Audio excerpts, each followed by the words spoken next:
Good afternoon. My name is Eric Doyle and I'm delighted to be your host for today's OGV Energy Live, our interactive show which aims to deliver news and insight from across the energy sector by bringing to life the UK's leading energy industry publication, OGV Energy magazine. Each month we've got news and interviews and discussions with all of our partners from the publication, and we update you on all the latest news and opinions on this, our fully interactive live stream platform. This is all about our guests and it's all about you, so don't be shy. Drop in, leave your comments. We'd actually love to know where you are geographically, and let us know where you are, who you are, and let us know who you work for, who you work with. Look upon it as a little cheeky advert for your company. And as we're progressing through this, we're going to have brilliant guests on, and this is the ideal opportunity for you to ask them some fantastic questions. So don't be shy, put as many questions in as you can, and I'll try and get as many put to our guests as we move on. This month is the new energy issue for OGV Energy magazine. So we'll be welcoming guests and contributors who featured in the publication, starting with our headline guest, Andy Rodden, the Programme Director for ETZ Limited, and then moving on to our Industry Spotlight section, which will be this month with Worley's new Energy Transition Director, Neil Brady, and Head of Public Affairs at Renewable UK, Nathan Bennett. Really looking forward to that section. That'll be excellent. We're then going to check in with our friends in the Market Watch segment, and we'll be bringing on Westwood Global Energy Group and the Energy Industries Council, doing a roundup on all things market related. And then we're going to end with a really nice roundup with some community news with Gary Hicken from Energy View, Jason Cook from Intelligent Plant, and Sachin Chudasma from TAP Limited. It's going to be a brilliant show, but it's all about you and it's all about your guests. For example, let me just get the chat up here. There we go. We have Godfrey viewing from Guyana, the world's newest upcoming oil producing country. What a fantastic thing. Welcome, Godfrey. It is great to have you here. Let me have a little look here. Hi everyone from the National Subsea Centre in sunny Aberdeen. Hi to you, Ryan. Great to have you here. Absolutely brilliant. And hi to everyone else who's taken the time to say hello. So what a great start. We've got John is saying, hi, looking forward to the event. We're a manufacturing business based in Scotland, supporting the energy sector for over 40 years with tooling, life cycle, refurbishments. Exactly. That's what it's all about. Hi, John. Good to have you here with us. So we're going to move on. We're going to go into our first section. It's our section with our headline guest. This chap, you might know him from his 7 years in various leadership roles in the subsea world, then moving on to other leadership roles, even taking time out to join the boards of the likes of the Merchant Navy and the North East Scotland College. Today, you'll find this person in his latest role as the Energy Transition Programme Director for Offshore Renewables at ETZ Limited. It is, of course, the lovely, the wonderful Andy Rodden. How are you? Good afternoon, Eric. I didn't recognise myself there, but no, thank you. He's an interesting chap. Yeah. It's a very interesting chap, isn't it? A really interesting chap. I'm just going to put you on the spot here, because this role's fairly new for you. I mean, the whole ETZ concept is still fairly new. Go back maybe 25, 30 years to the first time you stepped on a ship as a cadet. Did you ever think that you might be doing what you're doing today? Well, no. It was somebody reminded me recently. It'll be 30 years next week since I stepped aboard my first ship, which was a super tanker in Rotterdam. Two laps of the deck was a mile, and we didn't see land for 4 months. And if you were to turn around to that 18-year-old, young, naive, enthusiastic person and say, in 30 years' time, you're going to be at the centre of energy transition and talk about wind and carbon capture and storage and all these things, I would have looked at you and gone, right, what have you been taking, drinking? we need a substance test going over here. Yes, yeah, absolutely. Medic. So it's an interesting journey to get here, but it's which is an understatement. But it's a fascinating place to be now, and I think the centre of Aberdeen and the centre of energy transition is such that I wouldn't have it any other way. But no, never saw this one coming. No, never saw this one coming. So for those who've maybe missed all the press releases, for those who maybe, I can't believe this, who haven't read the latest issue of OGV Energy magazine, good product placement there. I like that. That was very good, very good, very good, very stylish. What is ETZ all about? What is ETZ Limited all about? And what's it all for? And what does it do? So, we're fairly unique actually in that we're an we're an economic development body based in Aberdeen. So our role really is we're a not-for-profit. We're not a membership organisation, and our remit really is to support the supply chain across the region and beyond. With how do they make that move from where they are today into whatever energy, so predominantly oil and gas, and into whatever energy future that looks like.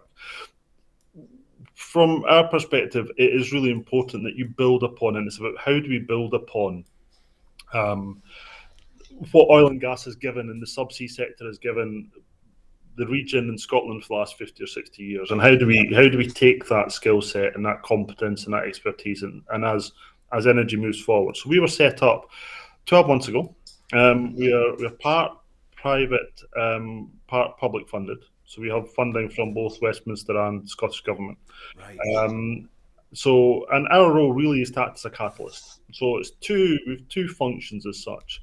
We work across the energy sector, whether that be hydrogen, carbon capture, storage, SMEs, and it's how do we help those companies and in those space ultimately be successful. The joy of being a not-for-profit is that there's nothing in it for us. It's about their success, their growth, about sustaining and creating jobs and new jobs and new employment long term. The second part is we've got the Energy Transition Zone, which is a project in Aberdeen, around 40 hectares of land around Altons and East Tullis, for those that know the area, the industrial estates there. And it's really about how do you unlock the potential of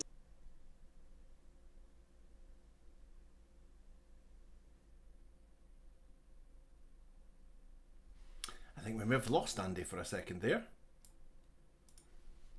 Let me have a wee look and see what happens here. Might just be a couple of seconds until it resets.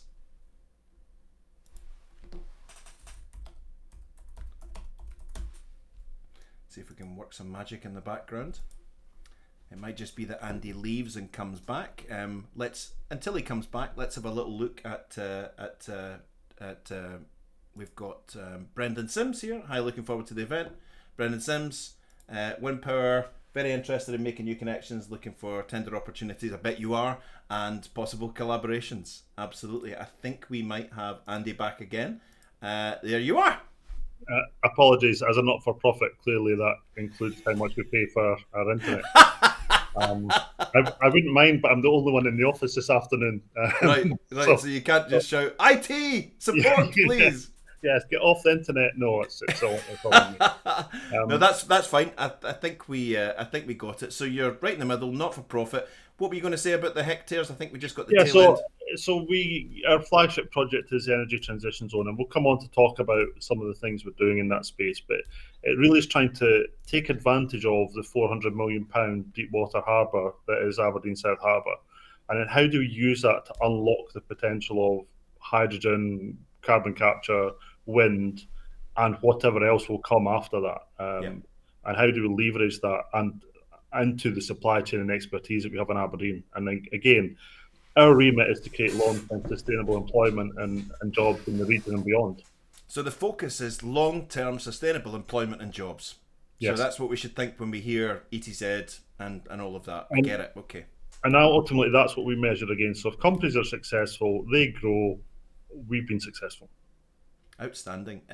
So probably very relevant to you and every other person that's coming on the show today, and hopefully many people in the audience as well. We saw on at the turn of this month, we saw the British Energy Security Strategy Policy Paper came out. Very interesting reading.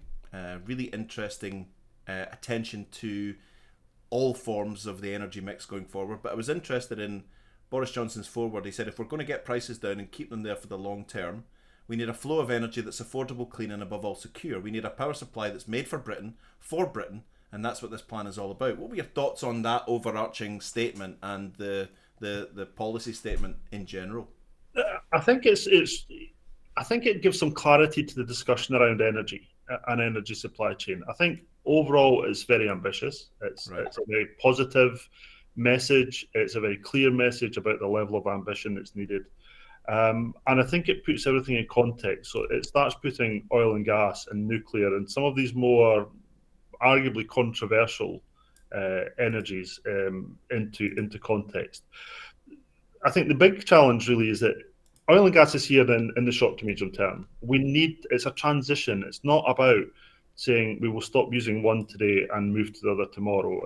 And ultimately, there's still some significant challenges. And I think what was missing, and really the devil's in the detail always, is the how do we do that? So if we take offshore wind, for example, massive ambition, 50 gigawatts by 2040, I think, is it, 2030. Mm-hmm. Massive ambition. And Scotland will go a long way to delivering that. But we need the infrastructure in terms of the network and then storage and some of these other technologies and some of these other things that sit around it need to go along at the same pace.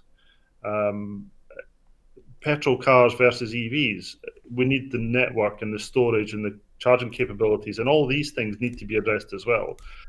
So I think the ambition is there, the funding and the commitment from both Westminster and the Holyrood seems to be there to back it.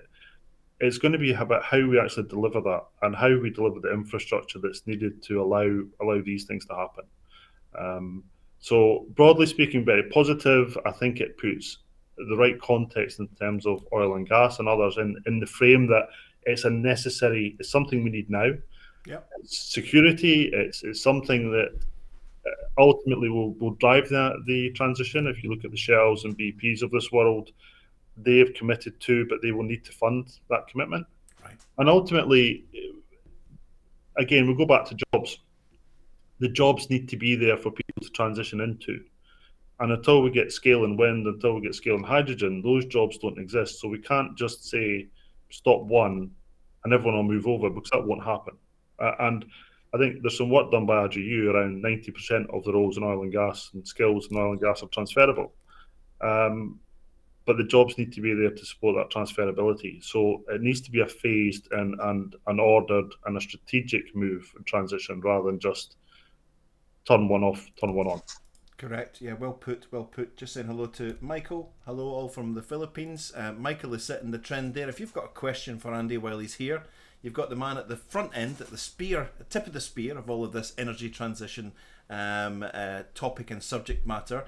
Any questions on what he's been saying, Andy's been saying up to now, or what he's talking about as we progress, please jump in and let us know. We've got about another 10 minutes left with him here. Let's put him under the spotlight.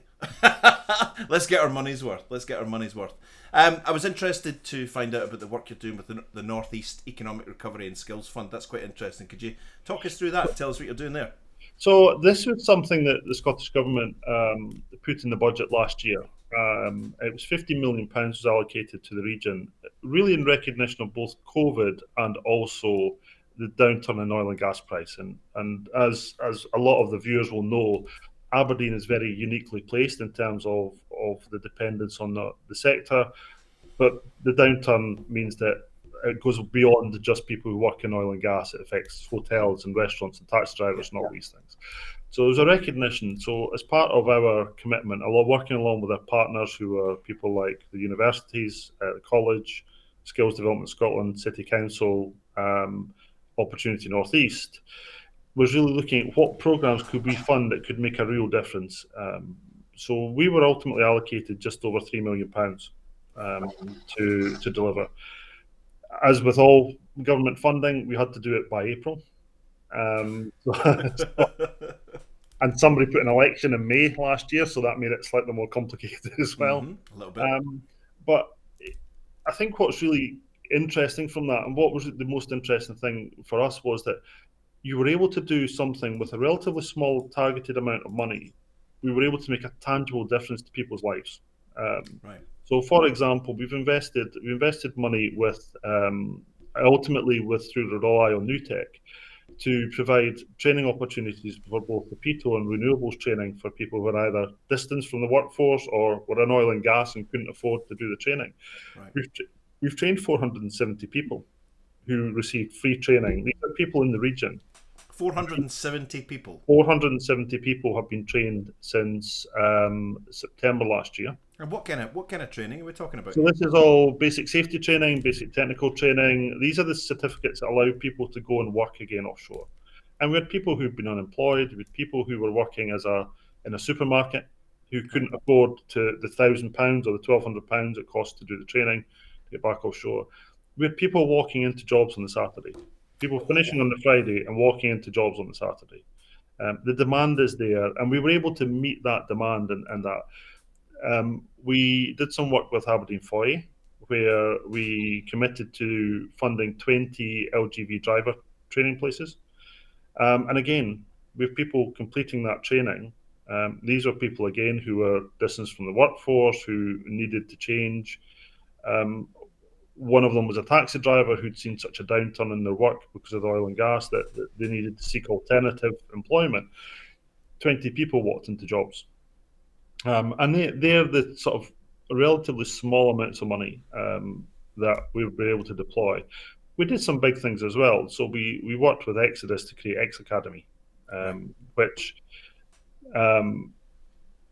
funded X Academy for its first 2 years, but it meant 24 people were then given the opportunity to get into a position where they could retrain.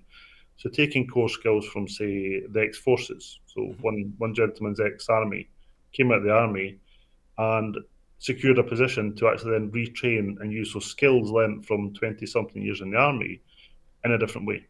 So it's about unlocking, and everything we've done has either been targeted at SMEs. So 16 companies receive training grants of up to £10,000 to retrain their staff or upskill or reskill staff. So it's been a fantastic, and I think going back to the original question, did I see myself? If somebody was said that you were going to be given £3 million to spend and you were going to impact on over 600 people's lives, yeah, exactly. But it's such a, and I will take no credit. I've got a team that sit behind me and work with me that help deliver that, and it's been done in partnership with government and the various partners. So, but broadly, what kind of size of the team these days?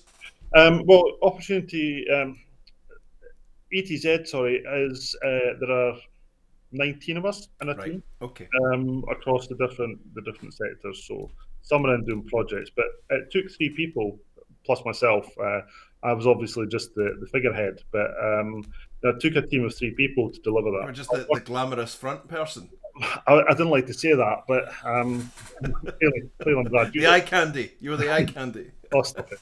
But it is about, for us, it's about a team of 3 people who've done the hard work, working with some of the partners. So people like Rely on New Tech, who delivered the training.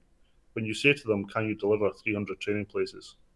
and they go, "Yeah, we can do that." It's phenomenal. Yeah, absolutely. Just incredible.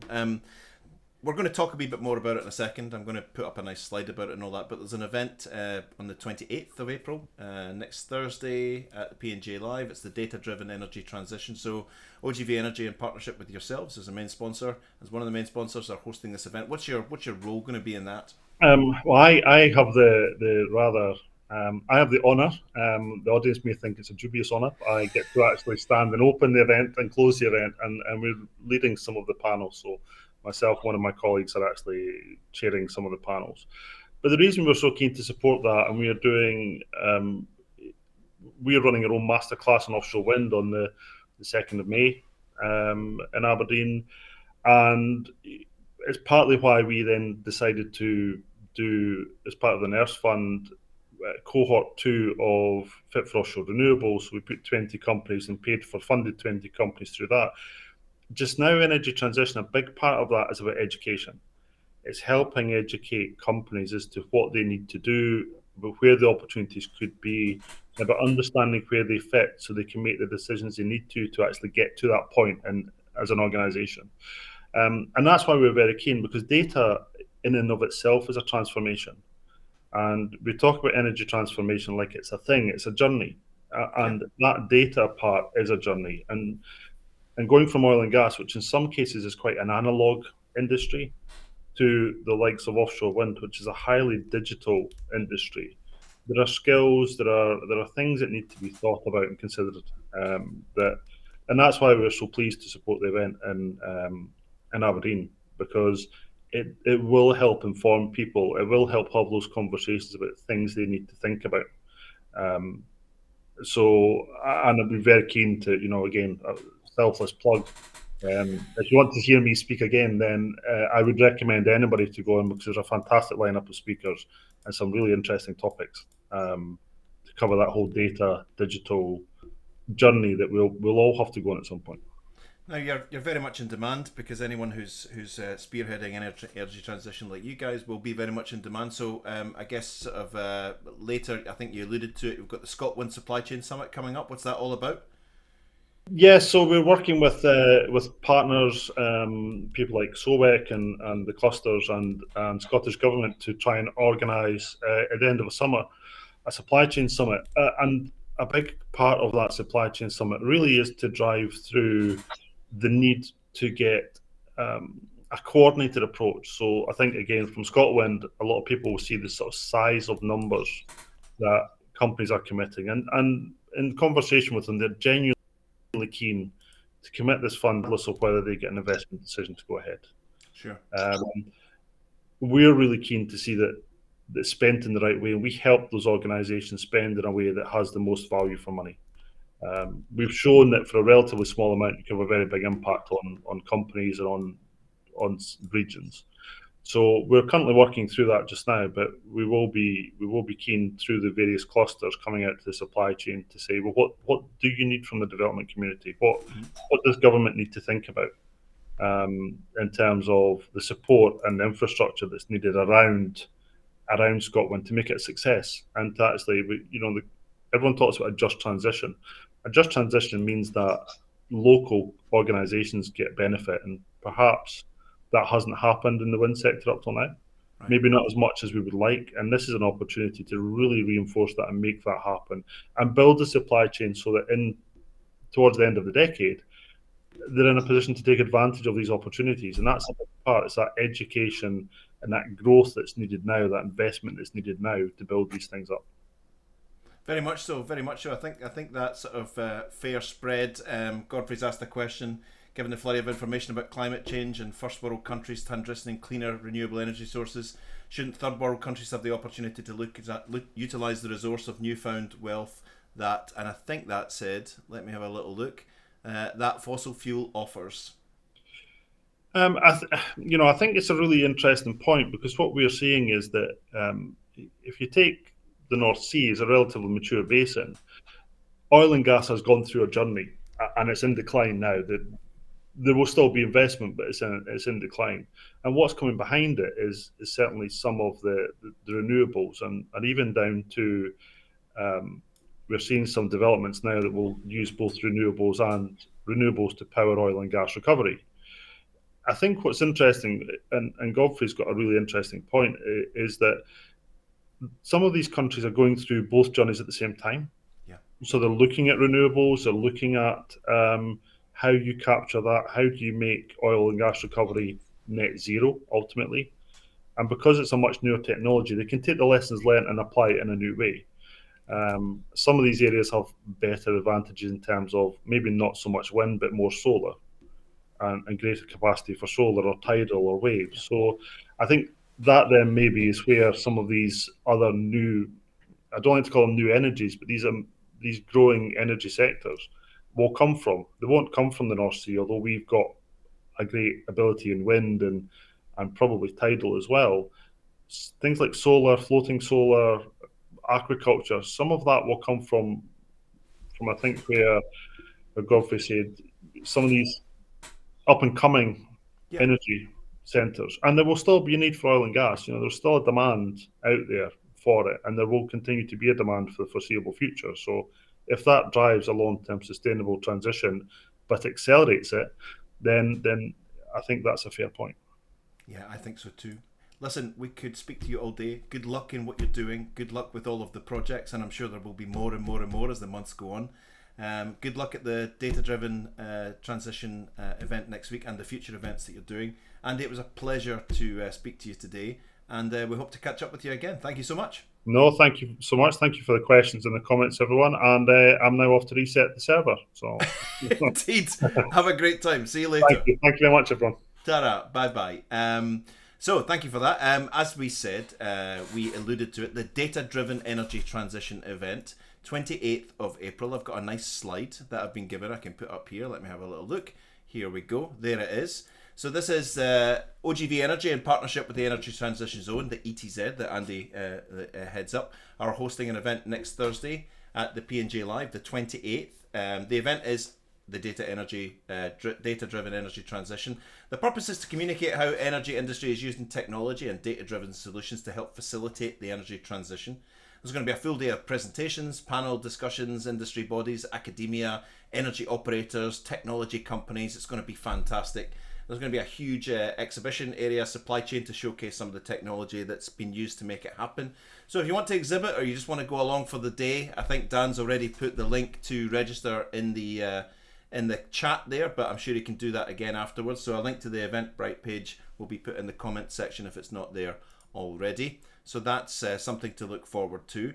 But as it stands, in terms of our little show, it's time to move on to our next segment, which is the industry spotlight section. So it's taking people that are inside the belly of the beast, as it were, in terms of our subject matter.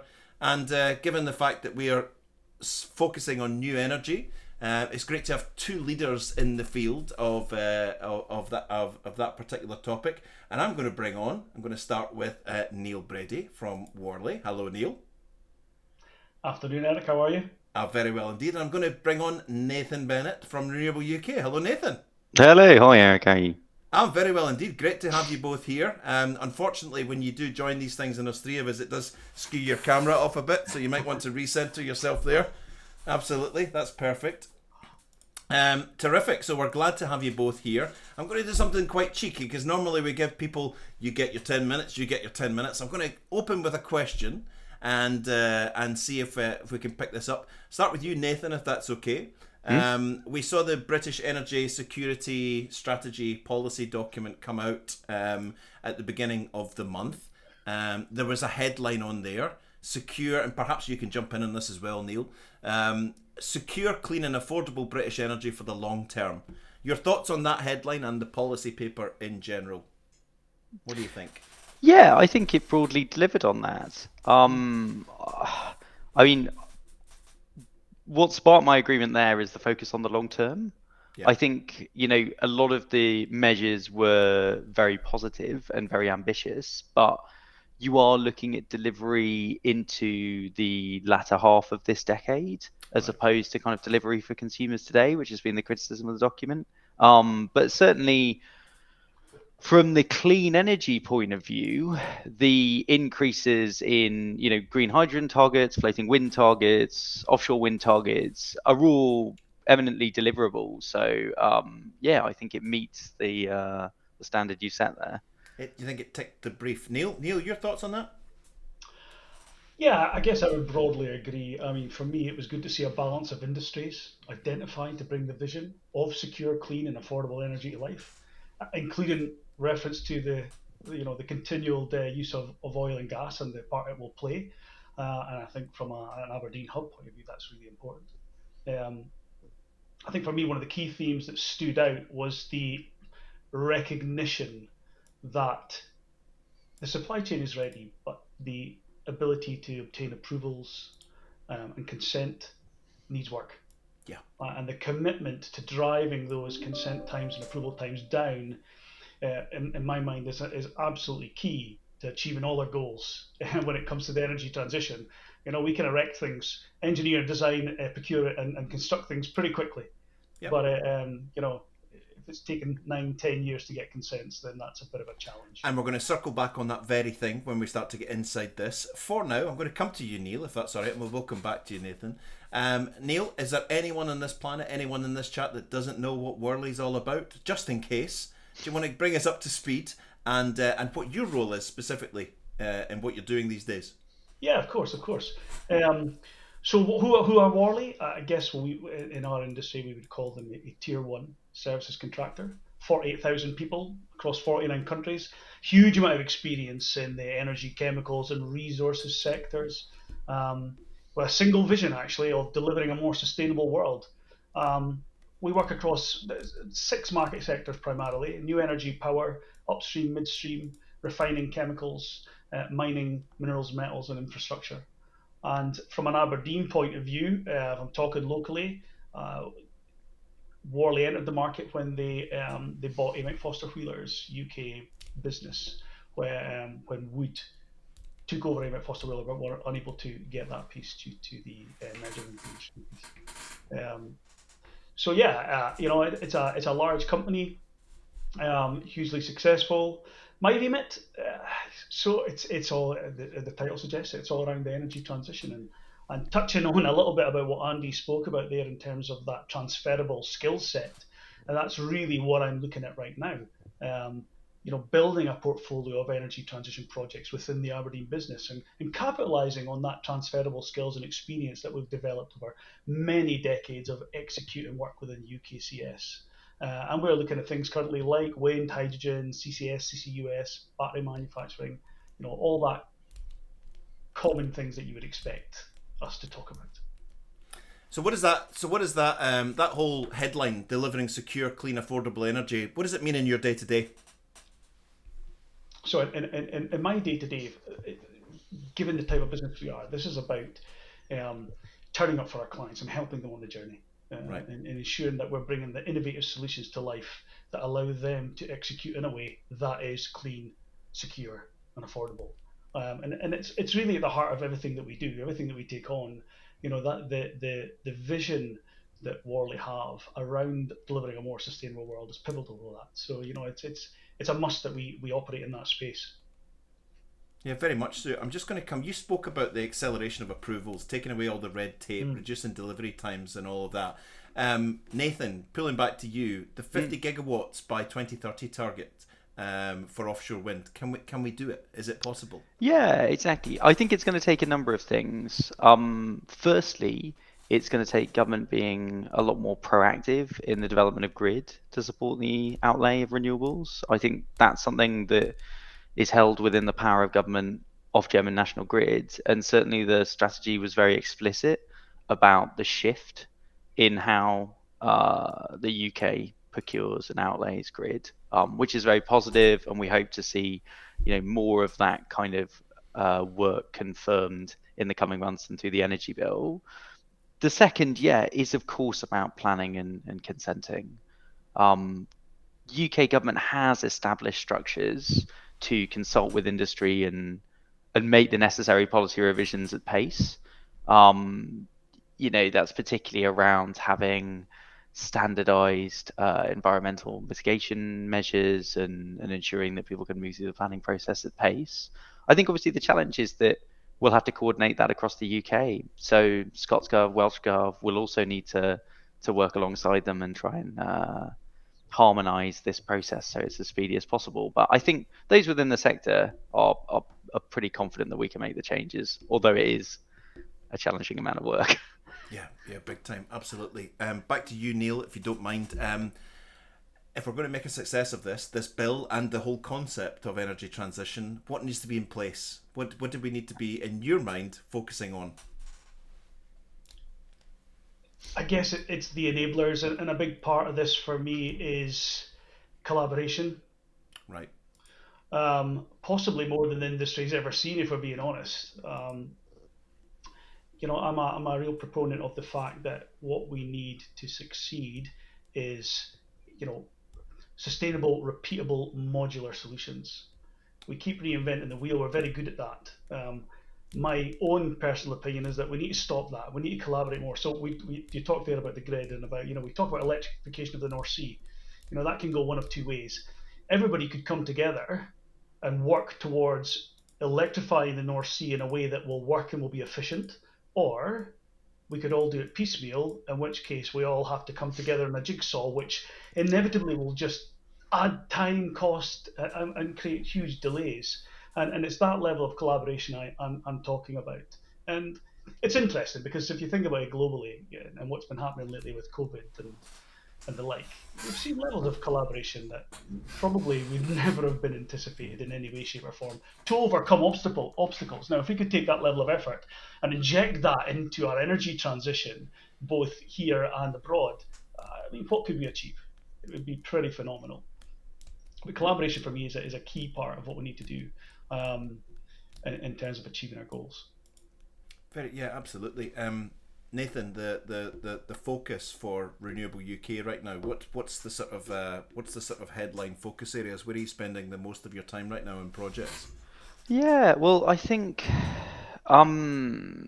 obviously addressing those barriers to growth that we talked about will be a key priority for us, and will be continuing our work with the Offshore Wind Industry Council to do that. I'd say the other really exciting focus of work for us and for the sector is all around floating wind now. Right. Obviously, one of the big headlines within this strategy was the 5 gigawatt target for floating wind by 2030, and that is genuinely the world's largest target.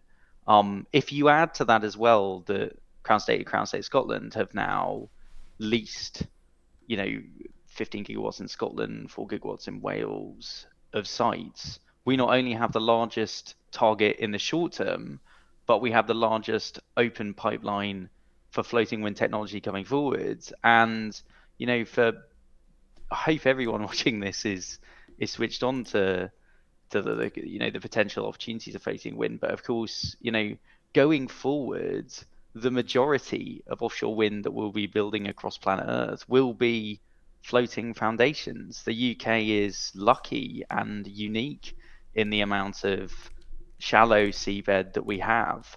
And actually, even in the UK market, you would expect to see, as you move through the 2030s into the 2040s, a lot more floating foundation bases. And I think this energy security strategy was very good at getting the right policy measures and targets in place for getting gigawatts into the grid to get us away from gas, to protect consumers and, to some extent fight fascism.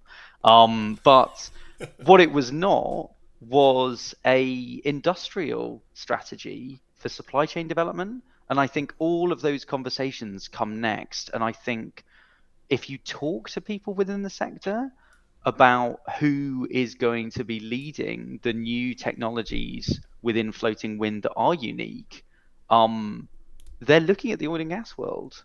They're people who can bring expertise in floating foundations, dynamic cables mooring, that kind of stuff to the market.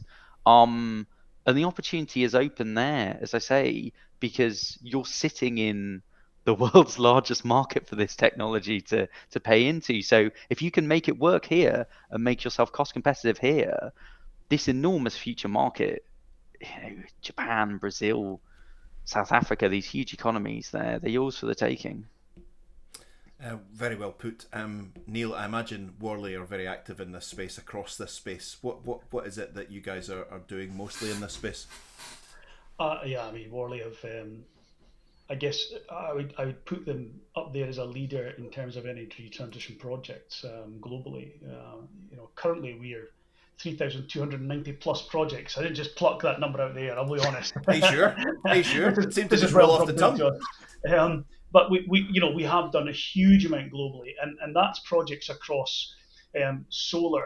If I just throw some numbers out there, 393 solar power projects, 818 wind power projects, 234 nuclear power projects. The list goes on. Low carbon hydrogen, 188 low carbon hydrogen projects. We're all over it.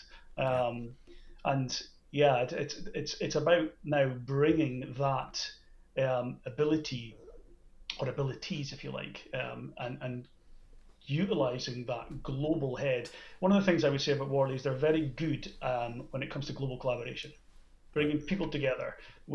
And I think actually COVID has, and this is not a Worley thing, this is an industry thing, but COVID has accelerated our ability to collaborate as a global team, probably by 10 years, because we are now all very au fait with using Teams and doing things like this remotely, things that they happened before COVID, but nowhere near like they do now. And we are very good at coming together and pulling the right people from the right areas to come together as a team to deliver for our customers. Very good, very good. I love that. Is there anything, looking across the piece of what's been discussed in energy transition and current renewables, Nathan, anything that's missing in the mix right now that you'd like to see being firmly and squarely addressed? Well, I think if you're looking at the the big decisions for this market that weren't made within the energy security strategy is actually auction round 4. So the volume of offshore wind, onshore wind and solar and floating wind tidal stream that the government will procure this summer, which will be the contracts that everyone will be going out and competing for, there is still total flexibility for the government to change that right up until the last minute. Right. So, privately, and in the confidence of this live stream, government are looking again at whether they can increase ambition because, in the time since they first set out their ambitions for that auction, we have had new shovel-ready products with planning permission coming into that auction. And you also have so much more of a rationale for government to approve them for bill payers. So I think, in terms of what's missing, I'd encourage people to watch that space. You might see something exciting in the next couple of weeks, hopefully. Leaving a little trail there. I like that. As we're approaching the end of this time, any questions for these guys, please get them in and get them up, and we will put them to Neil and Nathan. On the skills gap, Neil, what skills are needed for energy transition to succeed, in your view? I think it's a really interesting question, Eric. There's been a number of points touched on that talks around skills, and I think Andy had said that there's been a study done by RGU that showed that 90% of the skills are already there. And I'm a firm believer of that. Nathan just spoke about the need to come to oil and gas for, floating wind and capitalize on the experience of that. And I think the skills are there. And I think that's one of the really positive messages that we need to get out there. What potentially, you come back to traditionally executing a project, EPC, a pipe's a pipe. An instrument's an instrument, electrical cable's an electrical cable. These things are all very common across many industries. It's that ability to get that subject matter experts, get that knowledge when it comes to actually doing these things. And somebody said before, we talk the talk, we now need to walk the walk. We need to convert into projects so that the teams can get the experience of actually executing hydrogen plants and CCUS plants locally within Scotland, and get that skill set and experience and exposure to that type of project under the belt so that we can start to lead the way. Yeah, absolutely. I'm going to give the last word in this segment to you because I find it very interesting. Nathan, tell us about green hydrogen. Oh, right. Yeah, so obviously a lot of the focus of our conversation so far has been on the kind of generation side, but the government has finally made some real clarity on the mixture of blue and green hydrogen that it wants to see by the end of the decade. Previously, before we had a target of 5 gigawatts of hydrogen, blue or green, by 2030. Now that's explicitly a target of 5 gigawatts of green hydrogen.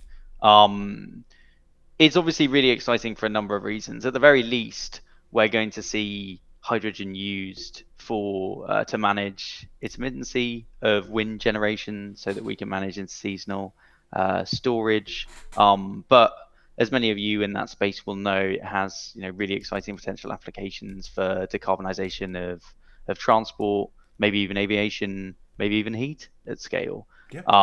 And essentially, I think what this has signalled in the short is government going from a position of being fairly agnostic about whether it's going to be, going big on green hydrogen, to them being very clear about their intention to support that sector. So it was quite a sea change for anyone interested in that. Love it. If you want to extend the conversation with either Neil from Worley or with Nathan, you can get in touch. They're very accessible through this. We can put contact details in the chat. And just very briefly, I'll come to you on this one. Matt Pybus, hi chaps, just catching the end of this, and we'll have to catch it on repeat. Industries keep citing the skills gap, but some can be pretty rigid when considering experience out of sector. Neil, do you want to pick up on that one? Yeah, I would agree, and I think it goes both ways. I think there's a need for other sectors to recognise the amount of experience that traditional energy has when it comes to executing projects and getting things constructed. And also, I think there's a need for people within the conventional energy sector to realise that their skills are needed. And while it might not be the absolute thing that they do, they can transition into it quite easily. I think you and I had the conversation around, a process engineer that works in a hydrogen plant versus a process engineer that works in an offshore installation. They both have the same degree. They just happen to take slightly different pathways. So that would be my view. It's a two-way thing. People understanding it and encouraging and supporting people to transition into them. Yeah. Outstanding. That's a beautiful place to segue to end this. Thank you so much for your time, gentlemen. Guys in the audience, hook up with Neil, hook up with Nathan, extend the conversation. That's what this is all about. Make a connection and take the conversation further. For now, chaps, thank you so much for your time. It's been a brilliant afternoon, and we'll see you again. Thanks, Eric. Yeah, Ta-ra. thanks, Eric. Bye. That was excellent. We're on now to our next session, our next section. Our next session is Market Watch. So we're going to have Teresa Wilkie, Research Director of Wind Logics for Westwood Global Energy Group with us, and Davina Dhanabalan from the Energy Industries Council. Let me just set that up. I think we've got Davina first. Hello, Davina. Oh, hey, Eric. Hey, everybody. Lovely to see you. It is absolutely great. And here is Teresa. Hello, Teresa. Hi, guys. How are you? It's been a great show so far. We're really pleased to have you guys here. We love this section, and so do our viewers. This is where everyone gets all the juicy gossip. You can actually hear the silence of all the scribbling going on and screenshotting going on. This is a fantastic piece of our section. So some of you, this is our third show, I think. We've usually got Alex from Westwood, and we've usually got Neil from EIC, but we've got some lovely new faces. Is this going to be the face of this segment moving forward, or are we going to boot those people out, and are we going to steal it and keep it? What do you think? Ooh, let's see what the reviews are like. yeah, exactly. We'll wait and see. Any questions for Davina? Any questions for Teresa? Put them in the chat, and we will get them up. But for now, just a little group chat before we start into the separate sections. We've been referencing it quite a lot, the British Energy Security Strategy. I'm sure you've had a little read because we're all interested in it and it's important to all of us. Do you think there was enough made of the future energy mix? Just any general sort of vibes from it? Any thoughts on it? I guess from my perspective, it was a very mixed bag for me. But I will say this about the energy security strategy, and it is that the ambition, and I think a lot of people have said already, it's very commendable. The size of the prize is getting bigger, basically, with each iteration of this. 24 gigawatts of nuclear power by 2050 is definitely something. I mean, eight potential nuclear reactors in future up to 2050 is definitely a sizable target to hit. And especially the new, I guess, offshore wind targets as well, particularly up from 1 gigawatt of floating offshore wind to 5 gigawatts of floating offshore wind. It's very interesting. And because straight after this, we actually analyzed our internal data sets around floating offshore wind. And it was pretty interesting because we found that the amount of proposed projects in the pipeline for the UK up to 2030 was actually give or take around 5 gigawatts already. Right. So it wasn't really a new target. However, I think the government felt a bit more solid about putting that target in. So that's always a positive, definitely. And I think it will definitely help streamline that rollout of offshore wind projects going forwards. Very good, very good. Teresa, any thoughts?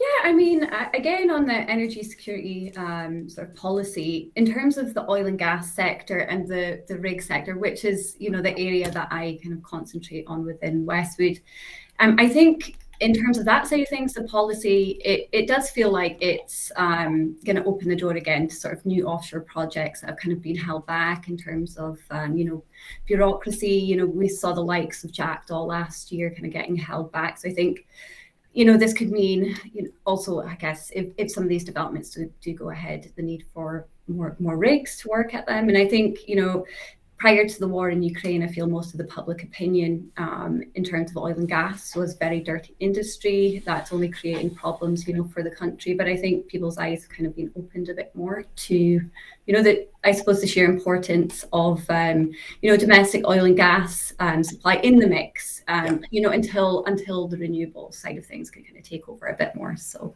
yeah, I thought it was, interesting. Lots of good points. And yeah, like I say, hopefully will open the door to a bit more projects going forward, investment in that side of things. Jolly good. Thank you so much for that, your perspective on that. Davina, we're going to come back to you. And I believe you're going to start by taking us... Oh, Davina has just dropped out, but you're back. We're going to go to Davina. No, you're not. I believe you're going to take us down under, and you're going to take us to Australia for the start of your info update today.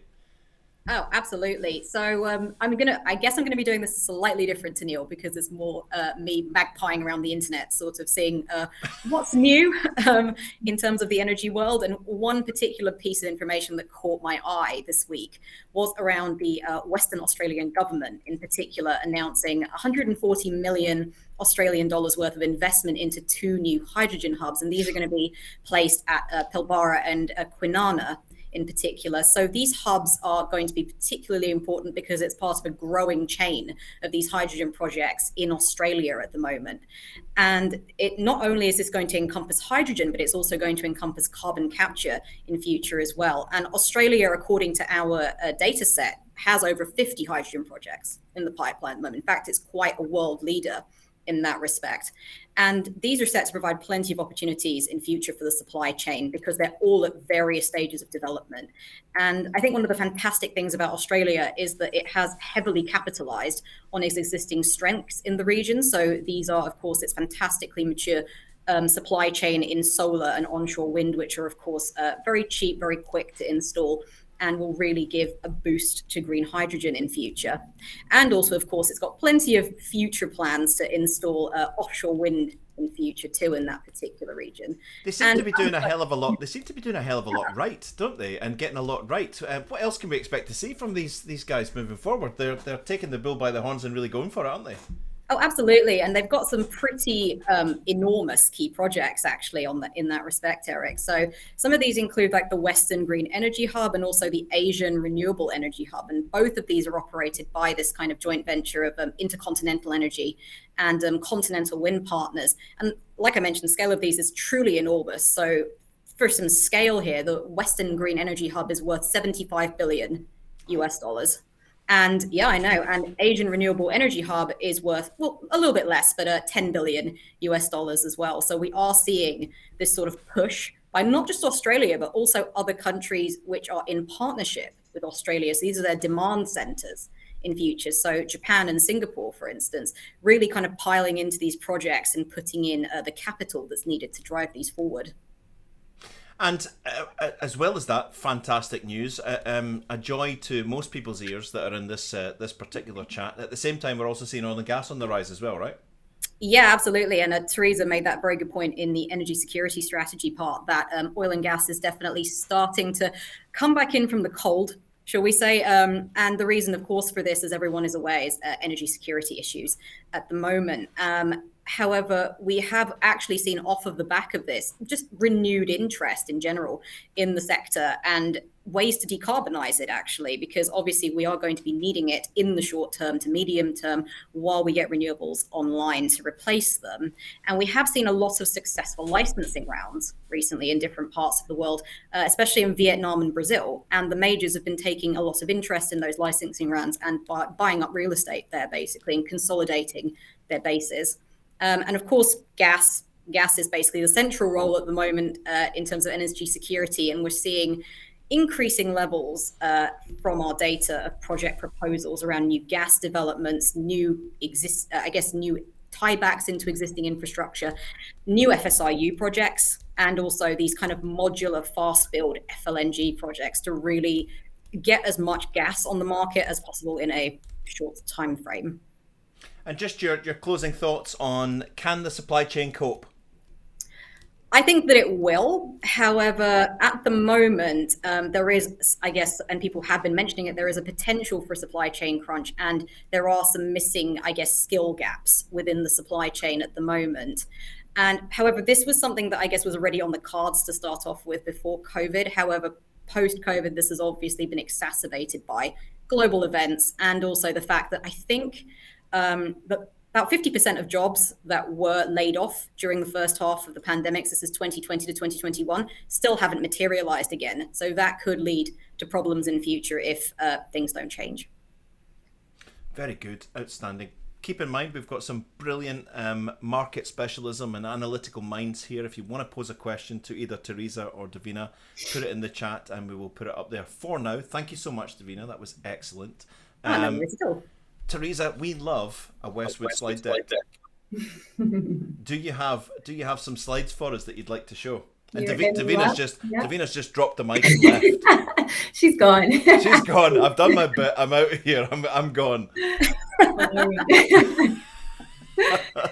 I'm going to share some slides just now, so fingers crossed this works. I'm sure it will. Let me know I'm sure if it you will. can see it. It has come up. I'm just going to put it on for you right there. Fantastic. And you're in full control, and we can see your lovely opening slide, and you can take it away. We've gone to your...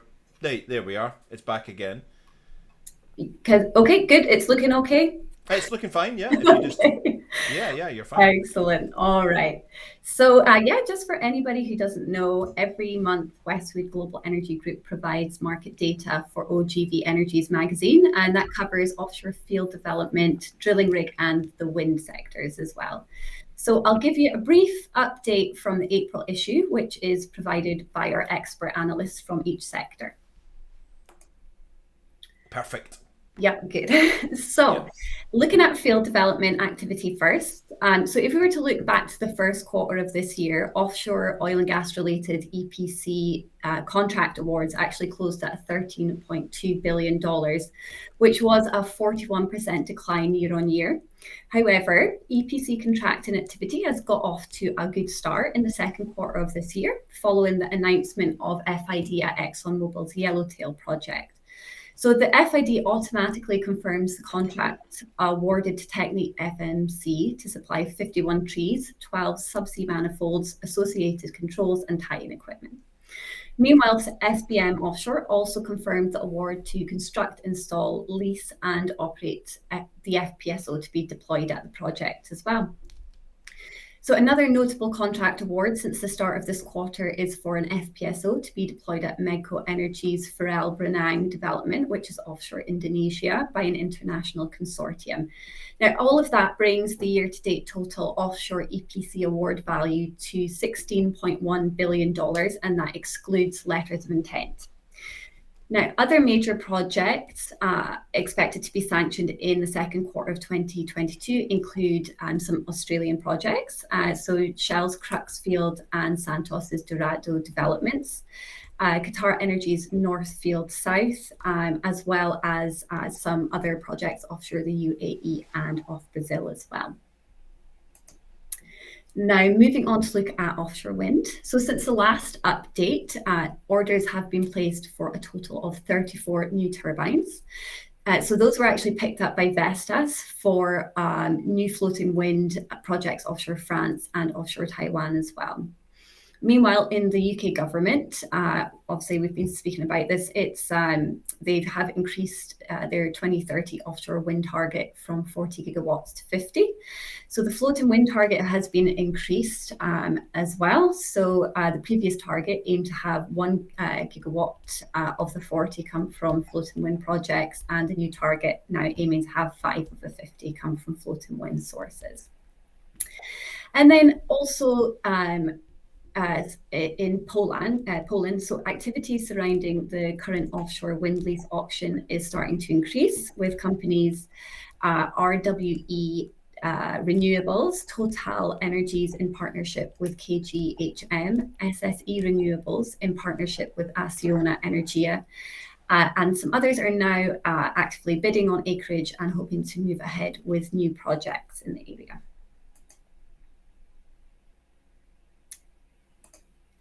And finally, just a quick look at the offshore rig market. So contracted utilization for the marketed jackup fleet, which excludes cold stack rigs, was 81.6% for March. But if marketed non-working rigs with future contracts in place, which we actually call committed rigs or committed utilization, are included in the count, that would make utilization much higher at 88%. So there were 13 new contracts made for jackups during March, with an average fixture day rate of just under $90,000 a day, which is an increase of 12.2 percentage points month on month. and with higher utilisation starting to drive those rates upwards. So the majority of contracts were for work in the Middle East, driven by NOCs looking to increase domestic production. Now, the global semi-sub marketed contracted utilisation was 60% in March, with 47 rigs on hire. However, again, committed utilisation stands at 80%, so much higher again. And that's, as several units were not working, but, they do have these future jobs in place. So 3 semis, all less than 15 years old, actually exited the fleet during the month, and that was Seadrill's Savan Brazil and Savan Driller, which have been sold to New Fortress Energy for conversion to production units. And then you also had Diamond Offshore's Ocean Valor, which was sold to Khazar Shipping. Now, 4 fixtures were made for semi-subs during March, 3 for North Sea-based rigs, and most notably, this included a contract which will last for 3 years, and that's for Saipem's Scarabeo 8 with Aker BP in Norway. And then finally, just on the drill ship side of things, so again, we saw that market tighten further in March as the sort of deep water drilling demand continues to grow. Now, during the month, there were 63 drill ships on hire, and that edged marketed utilisation upwards to 79.5%. But that number actually skyrockets to just over 90% for committed utilisation, as there were actually 10 non-working units that do have future contracts in place. So contracting slowed in March with a single deal signed, which was a 75-day gig for Diamond Offshore managed Vela with BHP in the US Gulf of Mexico. Now, we do see continued high demand and tendering activity in the drill ship segment for projects starting in the coming years. And with this sort of quickly disappearing ready supply, it's likely that this is going to really push day rates further upwards. Now that's kind of the end of my part here, but you'll find an extended offshore market update in the latest issue of OGV magazine. So thanks very much, Eric. So I will. No problem. Can I be cheeky and ask a question? You mentioned jackup utilisation has continued to increase. What do you think's the push behind that? What's the driver behind it? Yeah, absolutely. So jackup utilisation, I would say it didn't take as much of a hit as perhaps the floating market did during that sort of downturn. So I would say that was kind of backed and bolstered by the national oil companies, who are really those sort of main users, the Middle Eastern companies, the Mexican companies, China, really are sort of backed by those national oil companies who use them a lot. But this increase in utilization, I think recently we've seen a real push from a lot of these national oil companies who actually want to increase their domestic production. So we've actually seen companies like Saudi Aramco really looking to increase the numbers of rigs that they're using. So it's our understanding that they're looking to increase their fleet size, their jackup fleet size, from 50 to 90 rigs just in the next couple of years. So that really is a massive undertaking. They're awarding a lot of rigs. We're seeing a lot of rig sales or rigs being acquired to be able to be put to work in that region as well. So yeah, I guess it's a variety of things, but yeah, a real push from those national oil companies.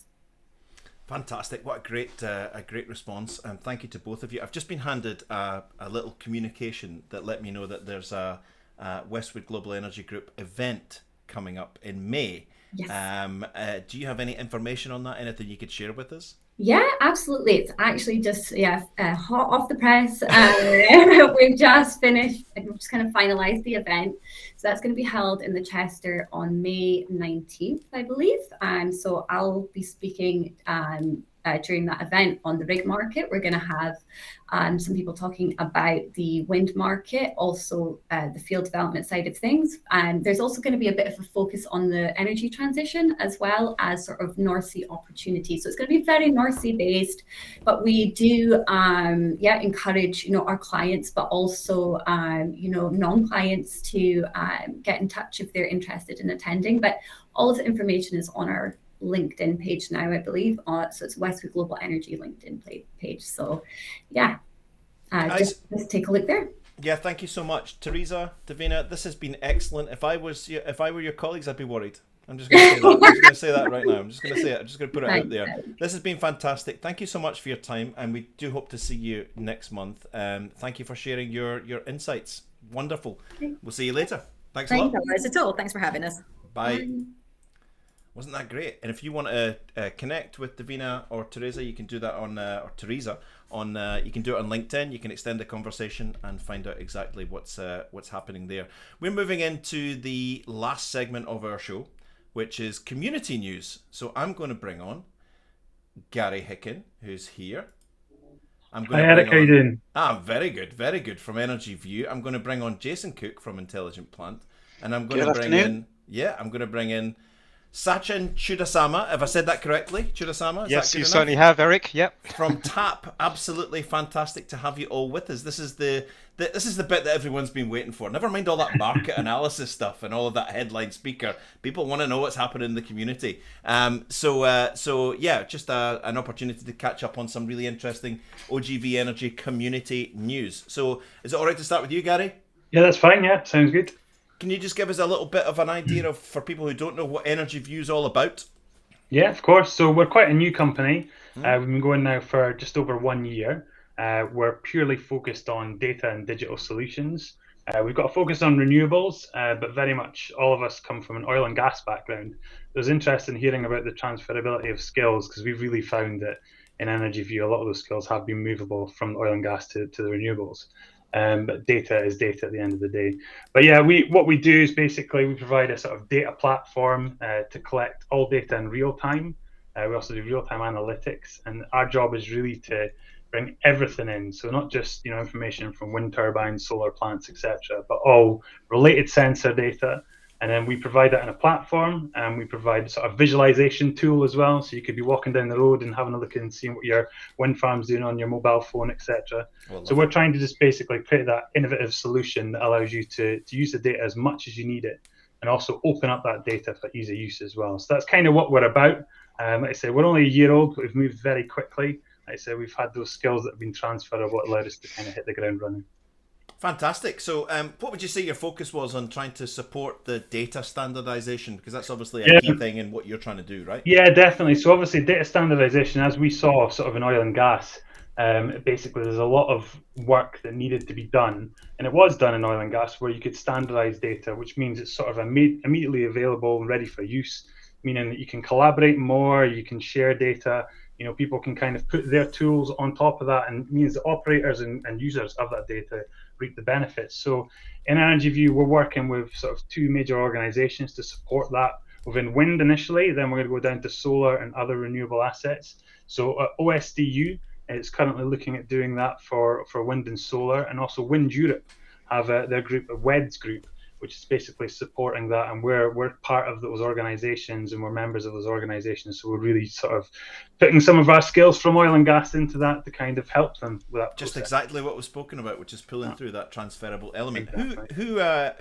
Who is the ideal customer, if you were to be able to paint a picture of what that So if you asked me when we first started, we'd have said operators that that own the assets, etc. But nowadays that's expanding into companies that are doing the operations and maintenance, service companies, and also partners. So the way we've built the tech is that anyone can use it. Anyone can rebrand it. They can take it into their own internal networks and use that as a data collection method and allow them to view their assets. So really anyone, but like I said, initially it was the operators, but that door has now been spread wide open.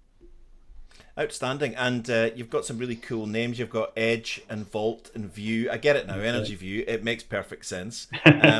So if we were to get in the elevator on floor 1 and got to floor 10, how would you explain what those products do? Yeah, so the simple one is Edge is your remote data collection tool, which does all your standardization.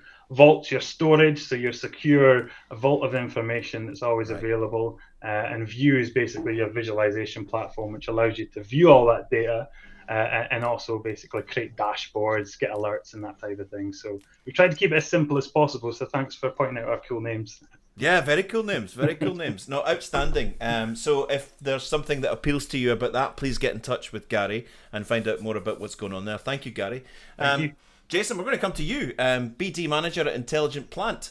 For those out there who have never heard of Intelligent Plant, I doubt that's the case, but let's bring them up to speed with what you guys do. Yeah, so Intelligent Plant. So don't think of Day of the Triffids or anything like that.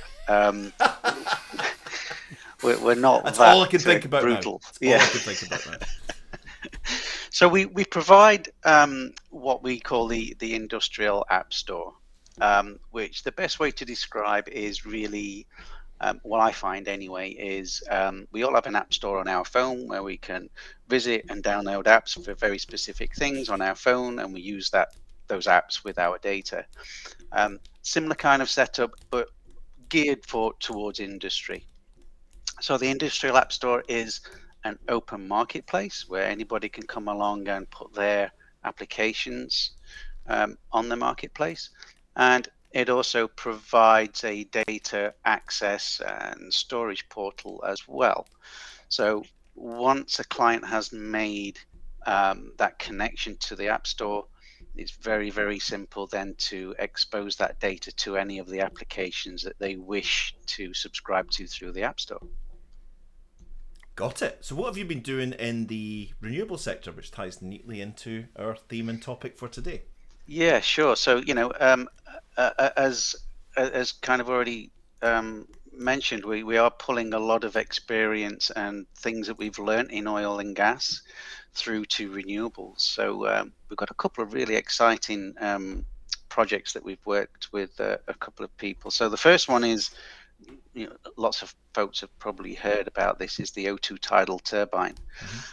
This amazing X-Fighter looking thing that's floating off the coast of Orkney, generating up to 2 megawatts of clean energy. So Orbital and EMEC use the App Store for monitoring real-time data that's generated from that turbine.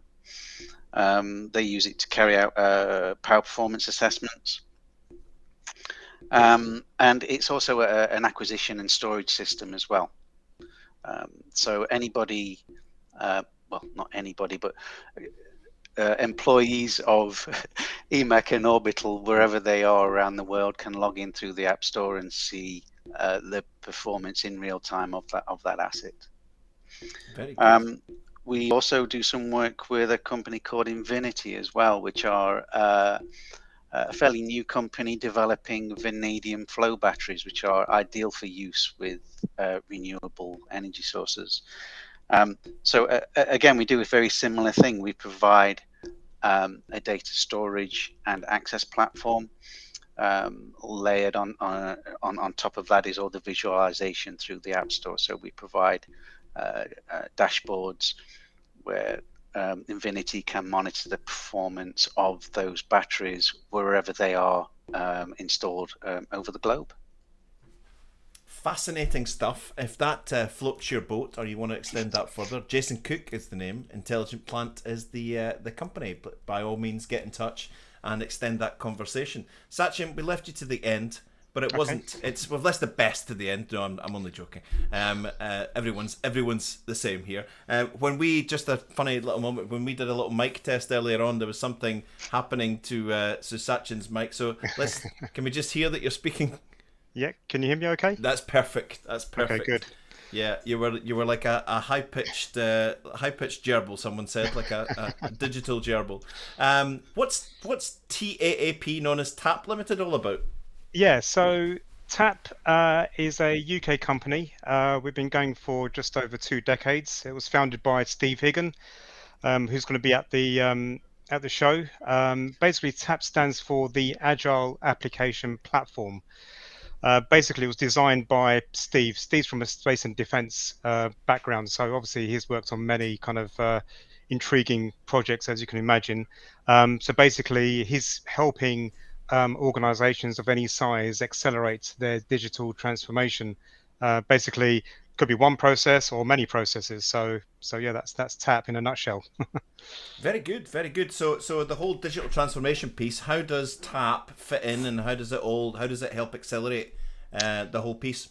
Yeah, interesting question. So software traditionally, I mean, this could be any sector, any vertical.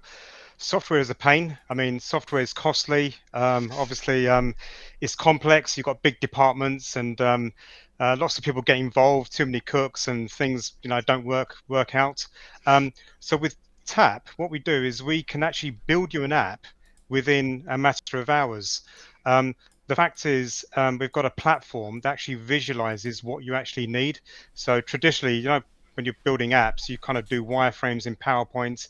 You do have all these kind of disparate kind of visualization tools, but with Tap, you can actually build it on the platform and actually push the buttons and make it work. And obviously, we build apps for online and offline applications. So if you're, in the deep sea somewhere, trying to do an inspection on an oil rig, and one of the platforms, is kind of in an area that's got no cellular connection, you can actually do an offline inspection. So basically, take photographs and obviously capture information. And obviously, when you go to a cellular kind of area, or get onto your Wi-Fi again, you can actually synchronize the data. So we've actually deployed the application or the platform in 56 industries, 110 verticals. One of our clients in the energy industry has created over 1,000 applications for its engineers in the first year. So it's very versatile. Just strongly suggest people to check us out on ontap.com.